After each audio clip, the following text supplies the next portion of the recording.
ওদের ভিতর যে এত কষ্ট করতেছো, একটু নিজের শরীরটার দিকেও দেখো। তুমি আগে থেকেই জানতা সব, তাই না? তুই কি কুসুমা পরে ভালোবাসতি? কিন্তু ও তো আমার ভালোবাসে নাই। আমার ভিসা হয়েছে। আপনি না বিদেশ যায়েন না, আমরা যেরকম আছি এরকম অনেক ভালো আছি। কত আশা কইরা বিদেশে গেছিল।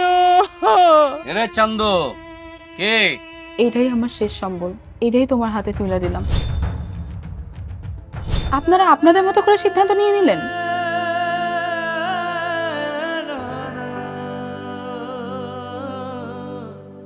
তুই পারবি, তোর বাপেও পারবো। টাকা আমার লাগবেই লাগবে। তুমি না আমার ভালোবাসো, তুমি না বলছো জীবন থাকতে তুমি আমার আলাদা হবে না। আমি যে কতটা খুশি তোকে না ভাষায় প্রকাশ করতে পারবো না। কুসুম, আমার কুসুম কথা কয় না কে? আরে তুমি যদি না থাকো তাহলে আমি স্বপ্ন দিয়ে কি করব?